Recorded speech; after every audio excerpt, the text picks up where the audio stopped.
24 ಲಕ್ಷ ರು ವೆಚ್ಚದ ಕೆಂಪೇಗೌಡ ಪ್ರತಿಮೆಯನ್ನು ಚನ್ನರಾಯಪಟ್ಟಣದಲ್ಲಿ ಅದ್ದೂರಿಯಾಗಿ ಬರಮಾಡಿಕೊಂಡರು. ಧನಲಕ್ಷ್ಮಿ ಚಿತ್ರಮಂದಿರದಿಂದ ಶ್ರೀಕಂಠಯ್ಯ ವೃತ್ತದವರೆಗೆ ಮೆರವಣಿಗೆ ನಡೆಯಿತು. ಈ ವೇಳೆ ಶಾಲಾ ವಿದ್ಯಾರ್ಥಿಗಳು, ಮುಖಂಡರು ಉಪಸ್ಥಿತರಿದ್ದರು. ಸಕಲೇಶಪುರದಲ್ಲಿ ಕೆಂಪೇಗೌಡ ಪ್ರತಿಮೆಯನ್ನು ಪ್ರತಿಷ್ಠಾಪನೆ ಮಾಡಲು ಪ್ರತಾಪ್ ಗೌಡ ಅವರು ಚನ್ನರಾಯಪಟ್ಟಣ ಮಾರ್ಗವಾಗಿ ತೆಗೆದುಕೊಂಡು ಹೋಗುತ್ತಿದ್ದರು.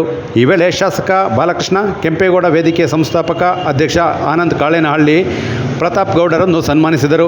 ಈ ವೇಳೆ ಮಾಜಿ ಶಾಸಕ ವಿಶ್ವನಾಥ್, ಚನ್ನರಾಯಪಟ್ಟಣ ತಾಲೂಕು ಒಕ್ಕಲಿಗರ ಸಂಘದ ಪದಾಧಿಕಾರಿಗಳು, ರೈತ ಸಂಘದ ಪದಾಧಿಕಾರಿಗಳು, ಮುಖಂಡರು ಉಪಸ್ಥಿತರಿದ್ದರು. ಕಾರ್ಯಕ್ರಮ ಕುರಿತು ಕಾಳೇನಹಳ್ಳಿ ಆನಂದ್ ಮಾತನಾಡಿದ್ದಾರೆ. ಸ್ವಇಚ್ಛೆಯಿಂದ ಯಾರತ್ತಲ್ಲೂ ದೇಣಿಗೆ ಎತ್ತಲೆ ಸ್ವಂತ ಖರ್ಚಿನಿಂದ ಒಬ್ಬ ಸಕಲೇಶಪುರ ಒಬ್ಬ ಕೆಂಪೇಗೌಡನಾಗಿ ಕೆಂಪೇಗೌಡ ಪ್ರತಿಮೆನ 24 ಲಕ್ಷದ ವೆಚ್ಚದಲ್ಲಿ ನಿರ್ಮಾಣ ಮಾಡೋಕ್ಕೆ ಒಂದೊಂದು ತಾಲೂಕಿಂತ ಕೆಂಪೇಗೌಡ ಹುಟ್ಟಬೇಕು ಅಂತ ನಮ್ಮ ಆಶಯ. ಇವರ ಒಂದು ಇಚ್ಛೆ ಇನ್ನೂ ಇವರಿಗೆ ಸಪೋರ್ಟ್ ಆಗಿ ಇಡೀ ಕರ್ನಾಟಕ ರಾಜ್ಯ ನಿಂತ್ಕೊಂಡಿದೆ. ಇವರಿಗೆ ದೇವರು ಆಯುರ, ಆರೋಗ್ಯ, ಐಶ್ವರ್ಯ, ಕಾಲಬೇಶ್ವರ, ಕಪ್ಪಮ್ಮ ಏನು ನಮ್ಮ ಕೆಂಪೇಗೌಡರಿಗೆ ಮನದೇವರಾಗಿದ್ರು, ಅವ್ರಿಗೆ ನಮ್ಮ ಪ್ರತಾಪ್ ಗೌಡರಿಗೆ ಭಾಳ ಒಳ್ಳೇದು ಮಾಡಲಿ, ಒಳ್ಳೆ ಆಶಯ ಕೊಡಲಿ, ಸರ್ವಧರ್ಮವನ್ನು ಪ್ರೀತಿಸಕ್ಕೆ ಒಂದು ಶಕ್ತಿ ಕೊಡಲಿ ಅಂತ ಹೇಳಿ ಎರಡು ಮಾತು ಮುಗಿಸ್ತೀನಿ. ಜೈ ಹಿಂದ್, ಜೈ ಕರ್ನಾಟಕ.